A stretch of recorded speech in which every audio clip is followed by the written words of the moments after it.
And the war against new HIV infections has literally received a shot in the arm. This after a new batch of HIV preventive injectables arrived or landed in the country just a few days ago. I sought answers on Lenacapavir, which is the HIV prevention injectable. Listen in.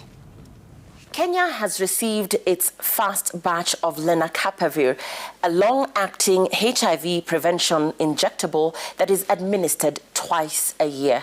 I'm joined by Dr. Andrew Mulwa, head of the National AIDS and STI Control Program, to help us understand what this means for the country's HIV response. Thank you for speaking to us, Dr. Mulwa. Who is this injectable specifically targeting, and how is it administered? Thank you very much.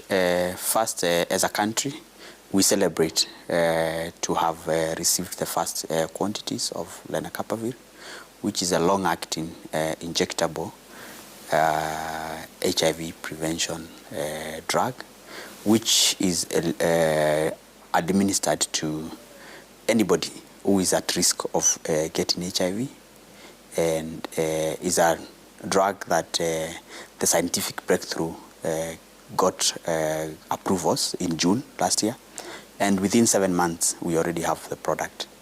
I think that's a major milestone because previous breakthroughs usually get to this part of the world 4 or 5 years later. The product that we have in the country target the populations that are at risk, and this, I mean, adolescents and young people, discordant couples, and any other people who are HIV negative but are at risk of getting HIV. It's administered subcutaneously, and that therefore means it's an injection that is done to the skin, and is done once every 6 months. But for the first dose, one has to take some oral medication for 2 days to ensure that safety or the prevention properties of the drug take effect immediately. Now, if someone is on this injectable PrEP, are they required to use additional preventive measures such as condoms? PrEP will prevent you against HIV, will not prevent you from getting other STIs, and that therefore is still recommended that one has to exercise caution when having unprotected sex with use of condoms to prevent STIs. When you don't take your dose after those 6 months, what happens? I think the clinical research has shown that the efficacy of this product is 6 months. So any period after 6 months, your protection is lost. Then also, again, the other thing which is very important, one has also to be negative, at the time of getting the injection. I want to talk about how this drug will be dispensed. How will people be accessing it? Will it be controlled under a special register? Will it be only available in government facilities, or will it be accessible over the counter? The long-term plan is to have this product available in the whole market, where the private sector, private pharmacies, private hospitals, clinics are able to administer, including the public facilities. But the products that we have in country, which is now what we have in the immediate, are only going to be available in selected public health facilities, which we have shared a schedule of how we are going to roll out first 15 counties with the highest burden of new infections, then we move to the next 15, and finally the last 17. Of course, what we are trying to do is to learn in terms of training healthcare workers, making sure that the supply chain system is working, the monitoring and evaluation systems are working. That's why we are moving in a phased manner.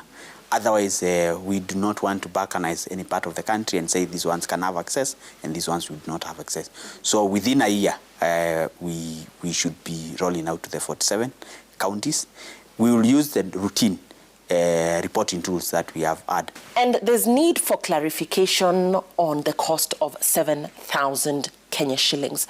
What exactly does this mean? Is this the amount that Kenyans accessing this drug will be paying? So this is the global access price negotiated between multilateral, WHO, UNITAID, UNAIDS, UN Women have come together and have a global alliance on HIV, have discussions, and have been given access price of 7,800. For us as a country, the products that are in country today are being to be accessed to the clients for free. We are not charging. Clients will access just like they access other program commodities for HIV for free. And what do we know about where else this drug has been used? Are there known side effects as well? We are proud to say that Kenya was part of the countries that undertook the clinical trial. I think there are countries in Europe, there are countries in South America, there are countries in Asia. I think about 9 countries. I think in Africa there are like maybe 3 or 4 countries, Kenya, South Africa. I cannot remember whether it was Zimbabwe or Zambia. And clinical efficacy, safety, every profile was studied and has been found to confer 99.9999% protection against HIV, which is 100% protection, so to speak. There are no known side effects other than pain and swelling at the injection site. Finally, how do you see this injectable changing Kenya's HIV prevention landscape? To me, I would say it's a game changer. It's a breakthrough in terms of realizing ending new HIV infections. It's one of the scientific breakthroughs that we think realistically pushes the country towards ending HIV and epidemic control. I think if you look at the statistics now, the number of new HIV infections and the number of deaths are almost equal per year in the country. And for us to achieve epidemic control, we need to have less infections than deaths. And I think this promises to do that. And Kenya is part of the global community whose target is to end HIV as a disease of public health importance by 2030. And Kenya has committed to end new HIV infections in children, to end AIDS in children by 2027. Dr. Mulwa, many thanks for your time. Thank you, Lillian.